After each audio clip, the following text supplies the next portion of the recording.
नमस्कार मित्रांनो, स्वागत आहे तुमचं आमच्या चॅनलवर। आजच्या या विशेष व्हिडिओमध्ये आम्ही तुमच्यासाठी घेऊन आलो आहोत दत्त संप्रदायाचा अत्यंत पवित्र ग्रंथ श्री गुरुचरित्र याचा संपूर्ण 52 अध्यायांचा सविस्तर कथासार। हा व्हिडिओ शेवटपर्यंत नक्की पहा आणि असेच भक्तिमय व्हिडिओ पाहण्यासाठी आमच्या चॅनलला आत्ताच सबस्क्राइब करा आणि बेल आयकॉनवर क्लिक करायला विसरू नका। श्री गुरुचरित्र संपूर्ण 52 अध्याय सविस्तर कथासार। अध्याय 1 मंगलाचरण आणि सिद्ध नामधारक भेट ग्रंथाची सुरुवात सरस्वती, गंगाधर, गणपती, सरस्वती आणि त्रिमूर्तींच्या स्तवनाने करतात। नामधारक नावाचा भक्त संसाराच्या दुःखाने व्याकुळ होऊन फिरत असतो। त्याला भीमा अमरजा संगमावर सिद्धमुनी भेटतात। सिद्धमुनी त्याला धीर देतात आणि सांगतात की श्रीगुरूंची कथा ऐकल्याने तुझे सर्व दुःख दूर होईल। अध्याय 2 दत्तोत्पत्ती आणि अनसूया। सत्वपरीक्षा अत्री ऋषींची पत्नी अनसूया हिच्या पातिव्रत्याची चर्चा त्रिलोकात होते। तिचे सत्व पाहण्यासाठी ब्रह्मा, विष्णू आणि महेश भिक्षुकाच्या रूपात येतात आणि तिला विवस्त्र होऊन वाढायला सांगतात। अनसूया आपल्या तपोबलाने त्यांना बालके बनवते। शेवटी प्रसन्न होऊन ते तिच्या पोटी अवतार घेतात। अध्याय 3 अंबरीश राजाची भक्ती आणि दुर्वास कोप राजा अंबरीशाने एकादशीचे व्रत धरले असते। दुर्वास ऋषी त्याच्या घरी येतात पण स्नानाला उशीर करतात। वेळ पाळण्यासाठी अंबरीश तीर्थप्राशन करतो। संतापलेले दुर्वास त्याच्यावर कृत्या सोडतात पण विष्णूचे सुदर्शन चक्र राजाचे रक्षण करते आणि दुर्वासांनाच पळवून लावते। अध्याय 4 दत्तात्रेयांचे 24 गुरु। दत्तात्रेय हे अवधूत रूपात पृथ्वीवर फिरत असताना त्यांनी निसर्गातील 24 गोष्टींना उदा, पृथ्वी, पाणी, आकाश, कोळी, पिंगळा, पक्षी गुरु मानून त्यांच्याकडून काय शिकवण घेतली याचे सविस्तर वर्णन यात आहे।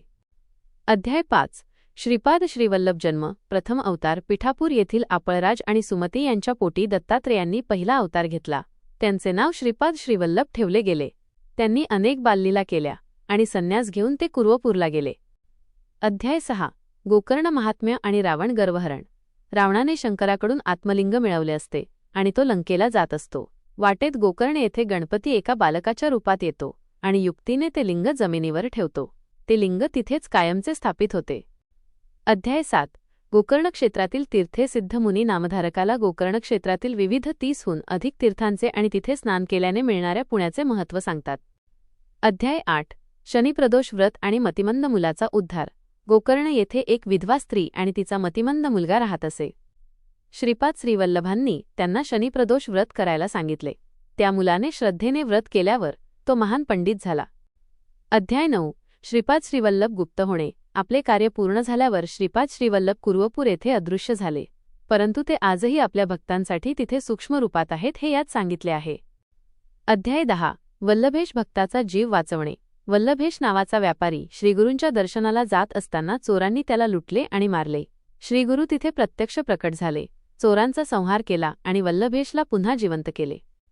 अध्याय 11 श्री नृसिंह सरस्वती जन्म। दुसरा अवतार कारंजा येथे अंबा भवानी आणि माधव शर्मा यांच्या पोटी श्री नृसिंह सरस्वतींचा जन्म झाला। जन्मतःच ते ओमचा उच्चार करू लागले। ते दुसरे काहीच बोलत नसत, त्यामुळे आईवडील चिंतेत होते।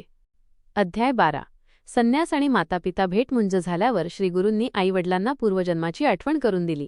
त्यांना पुत्रपौत्र होतील असा आशीर्वाद देऊन ते काशीला गेले आणि तिथे त्यांनी कृष्णा सरस्वतींकडून संन्यास दीक्षा घेतली।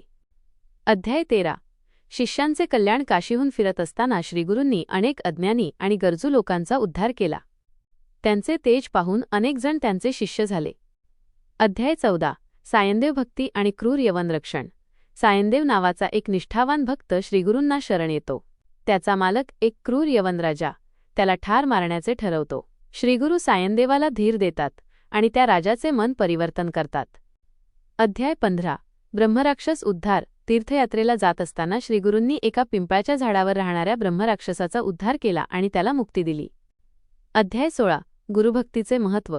धौम्य ऋषींची कथा। गुरु आणि शिष्य यांचे नाते कसे असावे यासाठी धौम्य ऋषी आणि त्यांच्या शिष्यांची कथा श्रीगुरू सांगतात। गुरूंची सेवा हीच सर्वात मोठी तपश्चर्या आहे हा बोध दिला जातो। अध्याय 17 मतिमंद ब्राह्मणाला ज्ञान। एका ब्राह्मणाला काहीच शिकता येत नसते, लोक त्याला हिणवत असत। श्रीगुरूंनी त्याच्या डोक्यावर हात ठेवताच तो 4 वेदांचा जाणकार झाला। अध्याय 18 दरिद्री ब्राह्मणाचे भाग्य। श्रीगुरू भिलवडी येथे एका गरीब ब्राह्मणाच्या घरी भिक्षा मागतात। त्याच्याकडे काहीच नसल्याने त्याने अंगणातील घेवड्याचा वेल तोडून त्याची भाजी केली। श्रीगुरूंनी जाताना तो वेल मुळासकट उपटला। त्या मुळाखाली ब्राह्मणाला सोन्याने भरलेला हंडा सापडला. अध्याय 19. औदुंबर वृक्षाचे महात्म्य. श्रीगुरू औदुंबर वृक्षाखाली राहतात. तिथे येणाऱ्या भक्तांच्या मनोकामना कशा पूर्ण होतात आणि औदुंबर वृक्षाची सेवा कशी करावी याचे महत्त्व सांगितले आहे. अध्याय 20. मृतपुत्र जिवंत करणे. औदुंबर येथे एका ब्राह्मण स्त्रीचा मुलगा आजाराने मरण पावतो. ती स्त्री श्रीगुरूंच्या चरणी आपल्या मुलाचे प्रेत ठेवते. श्रीगुरू आपल्या अमृतदृष्टीने त्या मुलाला पुन्हा जिवंत करतात. अध्याय 21. वांझ म्हशीचे दूध. एक ब्राह्मण दरिद्र असतो. त्याच्याकडे एक म्हैस असते जी दूध देत नसते. श्रीगुरूंच्या आशीर्वादाने ती म्हैस एकाच वेळी 5 घागरी दूध देऊ लागते. अध्याय 22. गाणगापूर निवास. श्रीगुरू कायमचे राहण्यासाठी गाणगापूर येथे येतात. तिथे ते भीमा अमरजा संगमावर राहतात. गाणगापूरचे महत्त्व या अध्यायापासून वाढते. अध्याय 23. ब्रह्मराक्षस आणि संगमाचा महिमा. संगमावर राहणाऱ्या एका ब्रह्मराक्षसाचा श्रीगुरूंनी उद्धार केला. संगम क्षेत्रातील स्नानाचे फळ सिद्धमुनी सांगतात. अध्याय 24. त्रिविक्रम भारती. गर्वहरण. त्रिविक्रम भारती हे मोठे पंडित होते, पण त्यांना आपल्या ज्ञानाचा अहंकार होता. श्रीगुरूंनी त्यांना आपले विश्वरूप दर्शन दिले, तेव्हा त्रिविक्रम त्यांना शरण आले. अध्याय 25. अंत्यजाकडून वेदपठण.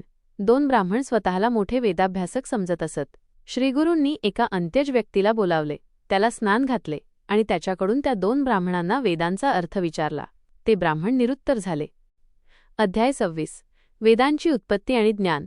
ऋग्वेद, यजुर्वेद, सामवेद आणि अथर्ववेद यांची उत्पत्ती कशी झाली आणि त्यांचे स्वरूप काय आहे याचे सविस्तर ज्ञान श्रीगुरू देतात. अध्याय 27. वेदाधिकार आणि ब्राह्मण धर्म. वेदांचे पठण कोणी आणि कसे करावे, स्वधर्माचे पालन का महत्त्वाचे आहे, हे या अध्यायात स्पष्ट केले आहे. अध्याय 28. ब्राह्मणांचे नित्यकर्म, संध्यावंदन, पूजा, तर्पण आणि आचरण कसे असावे याचे सविस्तर नियम श्रीगुरूंनी सांगितले आहेत. अध्याय 29. भस्मधारण महात्म्य. एका राक्षसाचा उद्धार फक्त शरीरावर भस्म लावल्यामुळे झाला, ही कथा सांगून भस्माचे सामर्थ्य स्पष्ट केले आहे. अध्याय 30. मृतपती पुन्हा जिवंत. सती कथा. एका ब्राह्मण स्त्रीचा पती गोपीनाथ मरण पावतो. ती सती जाण्यास निघते. श्रीगुरू तिला आशीर्वाद देतात. अष्टपुत्रा सौभाग्यवती भव. दिलेला शब्द खरा करण्यासाठी श्रीगुरू त्या मृतपतीला पुन्हा जिवंत करतात. अध्याय 31. पतिव्रता धर्म आणि उपदेश. श्रीगुरू त्या स्त्रीला पतिव्रता धर्माचे सविस्तर नियम सांगतात. स्त्रियांनी आपले आयुष्य कसे व्यतीत करावे याचे मार्गदर्शन यात आहे. अध्याय 32. प्रदोष व्रत कथा. शिवकृपा मिळवण्यासाठी प्रदोष व्रत किती प्रभावी आहे याची कथा सांगितली आहे. अध्याय 33. रुद्राक्ष महात्म्य. रुद्राक्षाचे विविध प्रकार, एकमुखी ते 14 मुखी, आणि ते परिधान केल्याने होणारे फायदे सांगितले आहेत. अध्याय 34. रुद्राभिषेक आणि त्याचे फळ. भगवान शंकराला रुद्राभिषेक केल्याने मनुष्याचे सर्व पाप कसे जळून खाक होते याचे वर्णन आहे. अध्याय 35. सोमवार व्रत आणि कथा. सोमवारच्या व्रताचा विधी आणि त्याची फलश्रुती या अध्यायात येते. अध्याय 36. ब्राह्मणाने कसे असावे. ब्राह्मणाने अभक्ष भक्षण करू नये आणि आपले शील कसे जपावे याचे सविस्तर वर्णन यात आहे. अध्याय 37. ब्राह्मण भोजनाचे महत्त्व. अतिथी आणि ब्राह्मण यांना भोजन दिल्याने कोणते पुण्य मिळते याची माहिती दिली आहे. अध्याय 38. दरिद्री भास्कर. ब्राह्मणाचे नशीब. भास्कर नावाच्या भक्ताने श्रीगुरूंसाठी नैवेद्य आणला असतो. श्रीगुरू आपल्या कृपेने त्या थोड्याशा अन्नातून हजारो लोकांना तृप्त करतात. अध्याय 39. काशी यात्रा आणि अंतकाळ. काशीला गेल्यावर मनुष्याला मुक्ती कशी मिळते आणि तिथे स्नान करण्याचा विधी काय आहे हे सांगितले आहे. अध्याय 40. नरहरी कुष्ठरोग निवारण. नरहरी नावाच्या एका ब्राह्मणाला कुष्ठरोग झाला असतो. त्याने श्रीगुरूंची मनोभावे सेवा केली आणि श्रीगुरूंच्या कृपेने तो निरोगी झाला. अध्याय 41. सायनदेव परीक्षा. श्रीगुरू सायनदेवाची निष्ठा पाहण्यासाठी त्याला एका कठीण प्रसंगात टाकतात. सायनदेव तावून सुलाखून निघतो आणि श्रीगुरूंचा परम कृपापात्र होतो. अध्याय 42. तीर्थक्षेत्रांची फळे. भारतातील विविध तीर्थक्षेत्रे आणि तिथे केल्या जाणाऱ्या यात्रेचे पुण्य काय असते याचे वर्णन आहे. अध्याय 43. अनंत हस्ते भोजन चमत्कार. गाणगापुरात अन्नाचा तुटवडा असताना श्रीगुरू आपल्या प्रभावाने संपूर्ण गावाचा आणि अतिथींचा भोजनाचा प्रश्न एका क्षणात सोडवतात. अध्याय 44. नंदी ब्राह्मण उद्धार. नंदी नावाच्या ब्राह्मणाला श्रीगुरूंनी बोध दिला आणि त्याच्या अज्ञानाचा नाश केला. अध्याय 45. कुष्ठरोगी ब्राह्मणाला दिव्य देह. कल्लेश्वर येथे एका कुष्ठरोगी ब्राह्मणाला श्रीगुरूंच्या कृपेने सुंदर आणि निरोगी शरीर प्राप्त झाले. अध्याय 46. श्रीगुरूंचे अदृश्य रूप. श्रीगुरू आपल्या भक्तांच्या मदतीला नेहमी अदृश्य स्वरूपात कसे धावून येतात याचे वर्णन यात आहे. अध्याय 47. दिवाळी उत्सव आणि अनेक रूपे. दिवाळीच्या वेळी श्रीगुरूंचे प्रत्येक शिष्य त्यांना आपल्या घरी नेण्यासाठी आग्रह धरतात. श्रीगुरू एकाच वेळी अनेक रूपे घेऊन प्रत्येक शिष्याच्या घरी दिवाळी साजरी करतात. अध्याय 48. वाळलेला काष्ठ. झाड पालवला. एका गरीब ब्राह्मणाने लावलेले वाळलेले झाड श्रीगुरूंनी आपल्या कमंडलूतील पाण्याने पुन्हा हिरवेगार केले. अध्याय 49.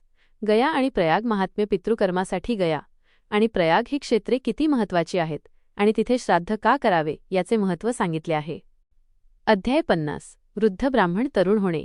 एका 700 वर्षांच्या वृद्ध ब्राह्मणाला श्रीगुरूंनी पुन्हा यौवन प्राप्त करून दिले. अध्याय 51. श्रीगुरू निजधाम गमन. अवतार समाप्ती. श्रीगुरू आपले अवतार कार्य संपवून कर्दळी वनात श्रीशैलम गुप्त होण्यास निघतात. भक्त दुःखी होतात तेव्हा ते त्यांना आश्वासन देतात, मी गाणगापुरात नेहमीसाठी आहे.